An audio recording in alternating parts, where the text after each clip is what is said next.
I'm Marie Shack here with West Seneca Cable. I'm here with Mrs. Creech. So, Mrs. Creech, what was your role in today's event? I am the 5th and 6th grade chorus director, and I teach general music and also have chorus twice a week. What did you do to prepare for this event? I select the music, usually at the end of the summer, and each chorus rehearses once a week for about 40 minutes, and they begin in September, and that's the way they're prepared for December's concert. Okay, and what do you think the students got out of this event? Hopefully they learn to have a joy of singing and music and have a great time performing for the holidays. What was your favorite part of today? Playing in band, Clash of Warriors. Hi, I'm here with Mr. Folger. So, Mr. Folger, what did you contribute toward the event today? Well, our contribution was the students working very hard, preparing their music, and coming together as a team and working toward a common goal. And that was an excellent musical performance, and the students did a fantastic job. So, Brianna, what grade are you in? 6th grade. Okay, and what did you do at the concert today? We had our band play and our orchestra, and then we sang in chorus. Okay, and what did you do? We sang different songs, like we played Clash of Warriors in band, and we sang more Christmas Everywhere in chorus. What was your favorite part of today? My favorite part was playing in band when we played Clash of Warriors.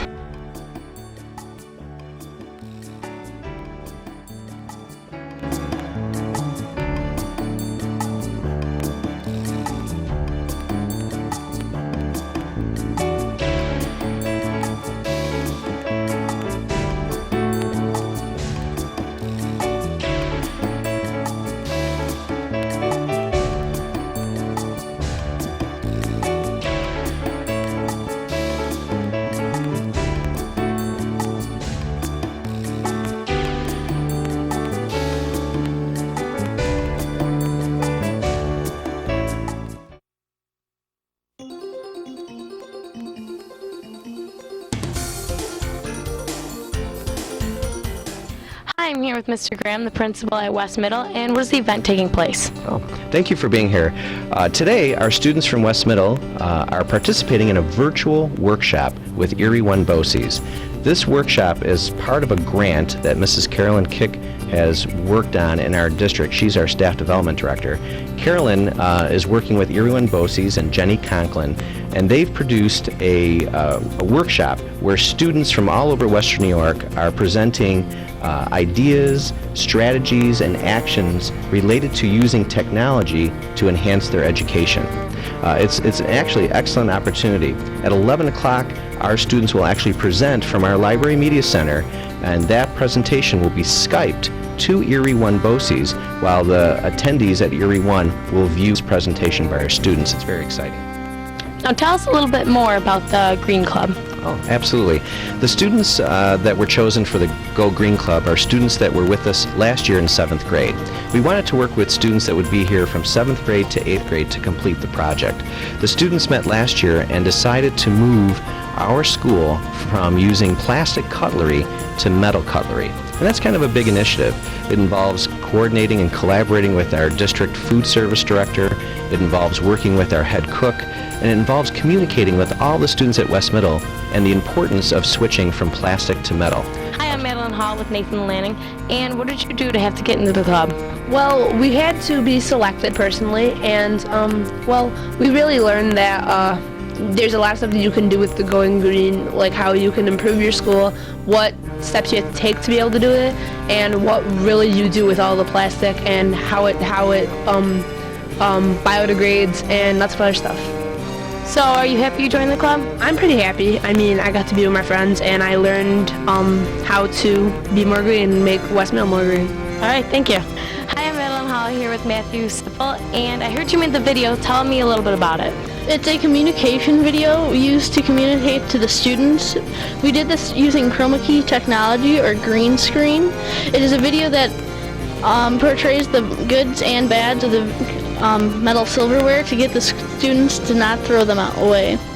We shot the video at my house and we edited it and put backgrounds that were environmentally friendly. And what did you take away from this? I took away that there's many ways to improve our school through green practices. everything from installing solar panels to changing silverware in our cafeterias. All right, thank you. Elizabeth, now, what did you take part in the video that's presenting today? In the video, I helped write like what we were going to say. We kind of pre-planned it, and I also talked in the video. Now, what did you learn from doing this? I learned from this that there's always something to change for the better, and that if you work towards it, it can happen. All right, thank you. Hi, I'm Madeline Hall with William Peterson, and are you happy you joined the club, and why? I'm happy that I joined the club, and I joined to make a difference in our school. And are you excited for today's event, and why? I am very excited because this is my first actual live webcam shop thing. And how long have you been working on this project?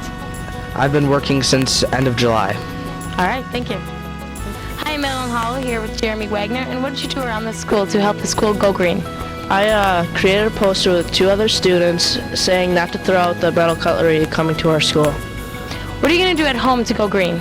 I am planning to recycle cans and paper and continue using metal cutlery. All right, thank you. Hi, I'm Madeline Hall here with Haley, and why do you feel this was important to take part of? I think it's important because all of our research kind of showed how much we are wasting at our school, and I think this is a really good way to inform students and help West Middle become greener. Now, you told me about the spoons and how much you waste with plastic. How many pounds was that? 1,199 pounds each year. Wow, that's just from West Middle. And what are you taking away from this? I'm learning a lot of ways to go green even at my own house and in school, and it's really helping me, and hopefully we can make the world greener. All right, thank you.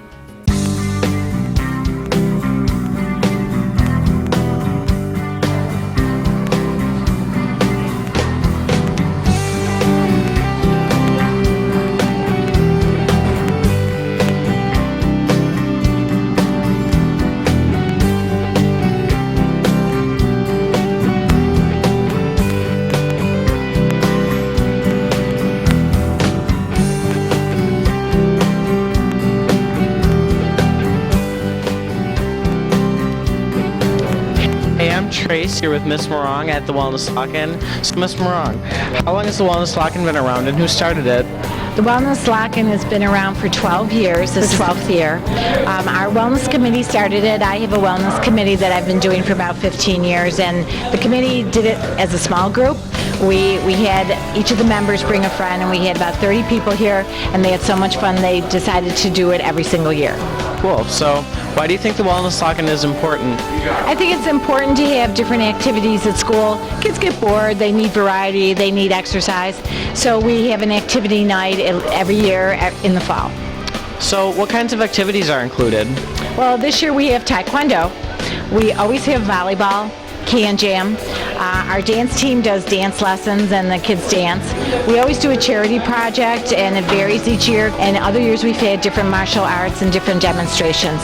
What do you think students can gain from coming to the Wellness Lock-In? They can gain a lot of exercise, fun. It's good to be around other people.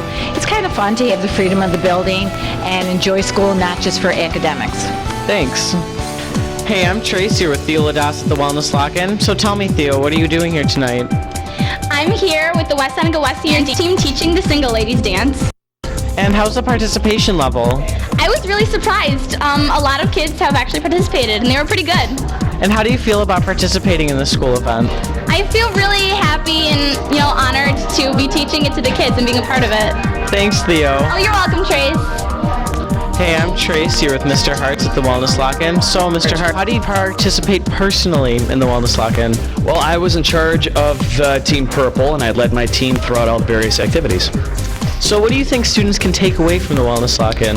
Well, hopefully they'll take away a general sense of well-being and just feel healthy and energetic, and hopefully make decisions that will keep them healthy and well. Thank you, Mr. Hart. You're welcome, Trace. I'm here with Jack Sullivan, a student here at West. So tell me, Jack, what's going on tonight? Tonight is the Wellness Lock-In course, and we're actually donating money and stuff for charities and have fun, pretty much. That's cool. How does it feel to be participating in these events? It feels good. Like I said, we're kind of raising and donating money to local charities for little kids. Thanks, Jack. You're welcome, Trace.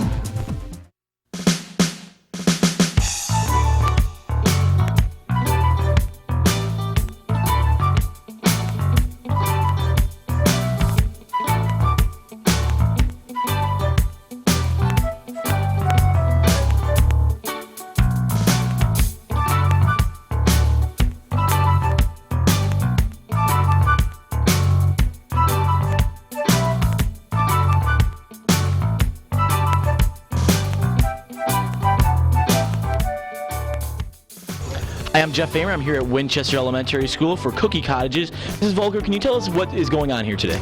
Well, the second graders are making cookie cottages, which is also known as gingerbread houses, and they use graham crackers and frosting and all kinds of goodies to assemble a house. Okay, and can you tell us how do you think that this helps the students and their families prepare for this holiday season?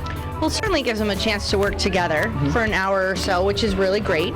And it also helps to focus in on our 7 habits, and one of our 7 habits is to synergize, which is working together. So this is something that really helps them to reiterate that. All right, perfect. Thank you very much. You're welcome. Hi, I'm Jeff Famer. I'm here at Winchester Elementary with Alyssa. Alyssa, what did you do today? We made our gingerbread houses. Okay, and who was it that came and helped you with your gingerbread house? My friend's mom. And what was your favorite part of making the cookie houses? When we had trouble putting it together. Did you come into a lot of trouble? Yeah. With what? Like when we were trying to balance them all over. A lot of trouble, huh? Yeah. All right, thank you. Jeff Famer, I'm here at Winchester Elementary for Cookie Cottages with Mrs. Satskowitz and Logan. Mrs. Satskowitz, can you tell us what's going on here today? Today I came to be with my grandson to help him build the gingerbread cottage. And Logan, can you tell us what is your favorite part about doing the cookie cottages? I like when we get to decorate them on the ground in the roof. Okay, and can you tell us, how do you think that this helps you prepare for the holiday season? I think it helps prepare because it brings the grandparents, the children, other than looking for what they're going to get under the tree all the time, this is a little something other than, and it helps brings closeness. It's just an overall helpful family experience. It is. It's definitely a family experience. All right, awesome. Thank you very much.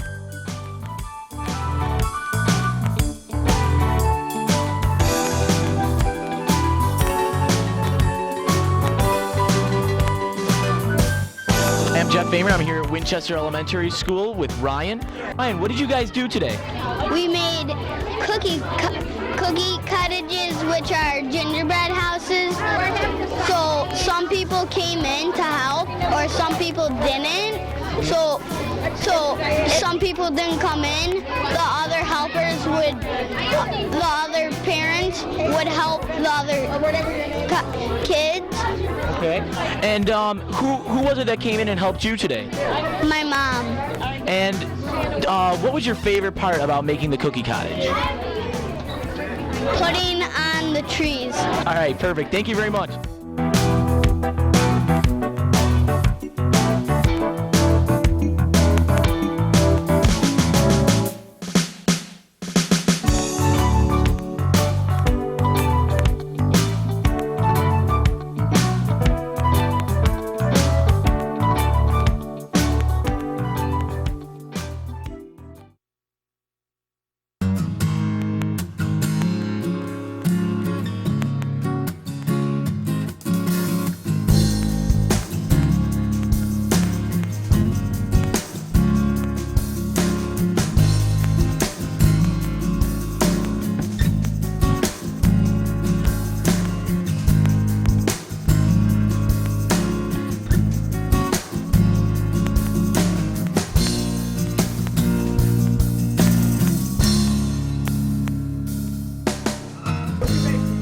I'm Jeff Famer. I'm here at West Seneca West Senior High School for the annual Thanksgiving Day School to Work program feast.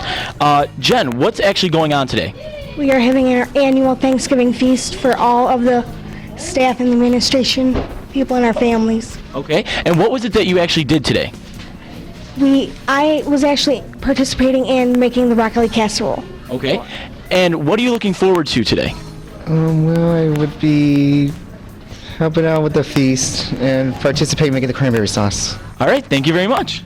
No problem. Hi, I'm Jeff Famer. I'm here at West Seneca West Senior High School with Grace Christie, a senior here. Grace, can you tell us what's going on today? The Thanksgiving feast for all the people. Okay, and what did you do to help get ready for the feast? The green bean casserole. And what are you looking forward to today? The whole school, the teachers, friends, and family coming down to have lots of Thanksgiving food. All right, thank you very much.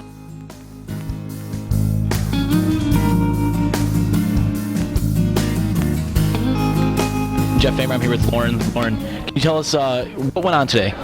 Today is the annual Thanksgiving feast Okay, and why do you think that this is such an important event?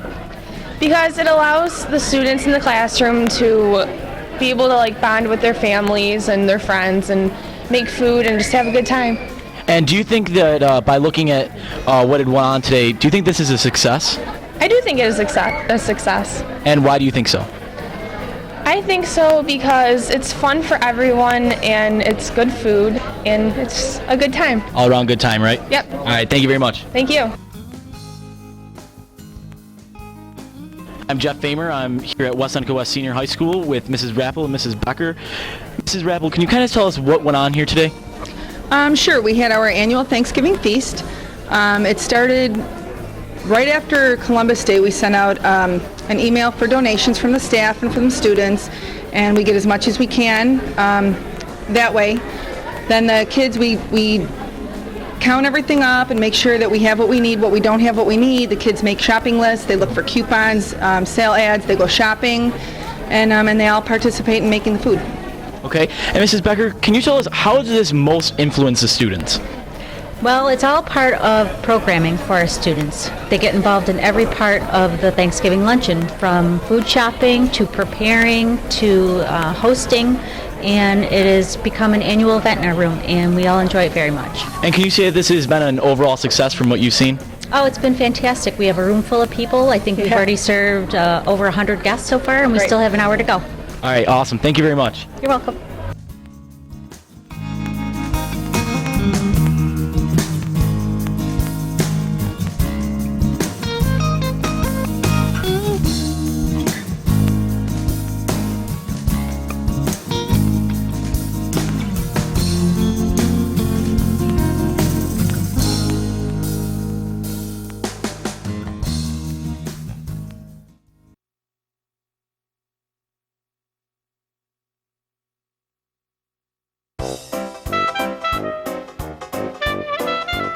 It was during the 19th century that formal education began for the children of West Seneca. One might say it began in 1811 with the Indian Mission School established on the Buffalo Creek Reservation. The school held a large open classroom where students of all ages and sizes were taught by one teacher. From this school, 3 others evolved. The 19th century brought new settlers with growing families. More classrooms were created in various structures. One being Chief Seneca's vacant sawmill, where it is said openings were so wide between the floor planks that the students tried their luck at fishing in the clear water seen below. Before the end of the century, 8 individual school districts emerged, all established by farm boundaries. 6 would eventually comprise the West Seneca Central School District. Each bore the costs of their respective schools, and each elected their own board of trustees. District 1 was a leader among the early schools. It built 2 schoolhouses, both in the Mill Road, Main Street area. The first, around 1898, for grades 1 through 8. In 20 years, it was bursting with students. In 1923, the district's second school opened, with grades K through 12. It boasted the town's first adult education classes, full-time guidance counselor, truant officer, elementary supervisor, and in 1941, our first school cafeteria. District 2, the town's birthplace of public education, built its first high school on Union Road in 1896. West Seneca's first high school course began, and the town's first high school graduation exercises were held. In 1924, a new schoolhouse was erected across the street. It housed all grades from kindergarten through 4 years of high school. District 3 established its first school in 1866 in a small wooden building erected at the corner of today's Slade Avenue and Potters Road. On that same site in 1928, the district built a primary grade annex known as the Potters Road School. In the 1890s, District 3 established Seneca Street and Bellwood Avenue as a school site. Another wood structure was built. In 1912, that building was moved around the corner, and in its place, a red brick building was erected with an addition added in 1928, remembered by some as the Bellwood School or West Seneca High School. Perhaps its most famous graduate, the inventor of the heart pacemaker, Mr. Wilson Greatbatch, who attended the school from kindergarten to his graduation in 1936. With the completion of a new West Seneca Junior-Senior High School, the Bellwood site bid goodbye to its last high school class and served the primary grades until the early 60s. In the mid-1800s, the first two-room schoolhouse in District 4 was built on Orchard Park Road, diagonally across from Allendale Road. In 1939, the need for a new school was voiced, and a red brick and stone building with several classrooms and an auditorium was opened at 45 Allendale Road. Districts 5 and 6 were not part of the centralization of West Seneca schools. The Abbott Road School, situated in both the towns of Hamburg and Orchard Park, joined the West Seneca School District in 1962 and remained there until 1983.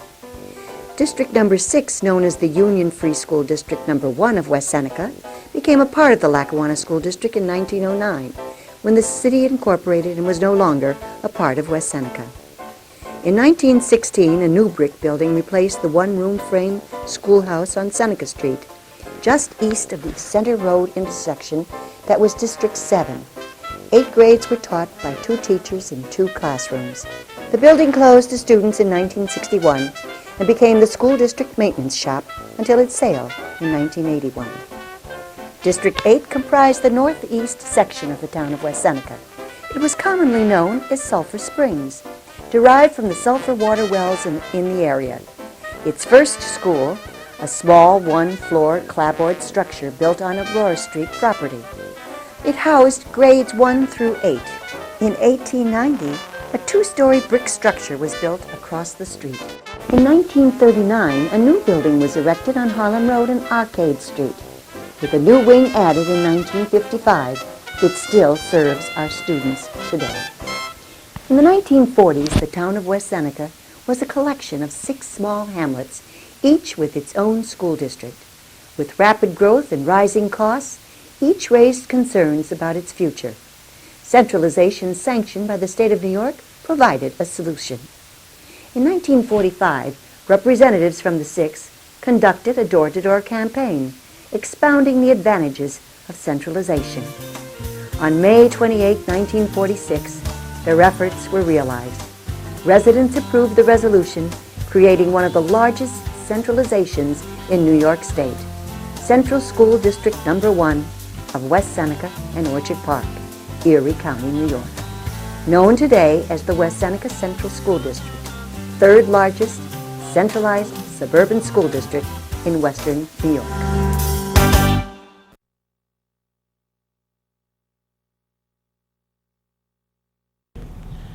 If you had to put people in there, it could probably hold 33 people standing.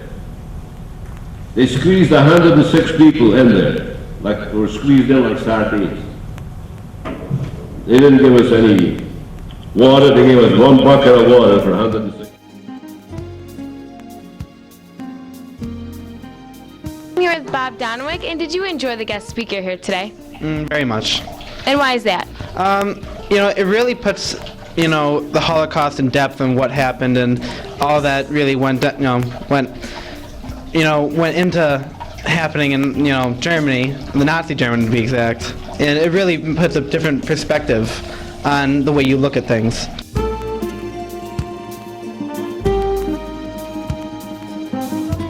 Hi, I'm Jeff Amer. I'm here with Mr. Diamond, a Holocaust survivor. What was your purpose of being here today at West Middle?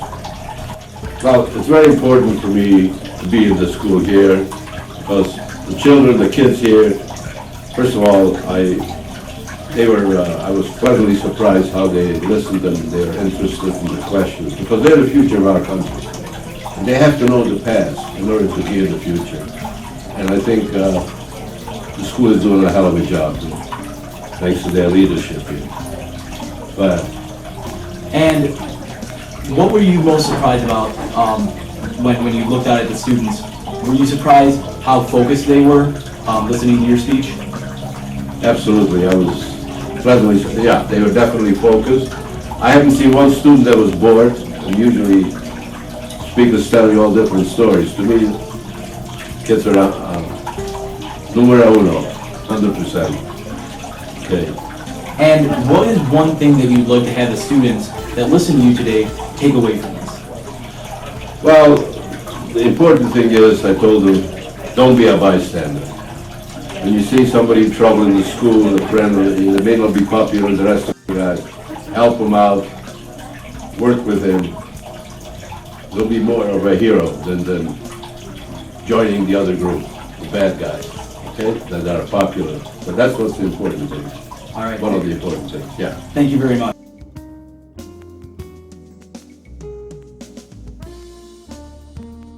Some old moldy bread.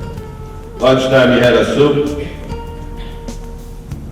some rotten cabbage, and some alien stuff that was in there. I don't know, but it tasted horrid. But when you're hungry, you're gonna eat that too. I'm here with Mr. Graham, principal at West Seneca West Middle School. Mr. Graham, what do the students do to prepare for an event like this? Well, that's a great question. We're very fortunate to have excellent teachers and staff here at West Middle, and one of the teachers I want to recognize is Mrs. Christina Fettis. Mrs. Fettis has taken it upon herself over the last 2 years to prepare our students for this absolutely wonderful character education program. It certainly connects well with the studies, especially in the high school. But first and foremost, it's a character education program the way I see it. Students are learning about perseverance, tolerance, and acceptance of global diversity, and Mrs. Fettis has been a great leader in that aspect. Okay, and looking out among all the students today, were you impressed on how well attentive they were towards Joe Diamond? Absolutely. You know, we only have a few years left where students, adults, and members of the community have access to real Holocaust survivors. There's only a few years left, and for our students to be part of history and listen intently at the story that Joe shares so eloquently is just a lifetime memory that cannot be surpassed by watching it on video or reading about it in a book. So we're very grateful to the Holocaust Resource Center for allowing us this opportunity to hear Joe in person, to hear his message, and I believe it touched everybody's heart.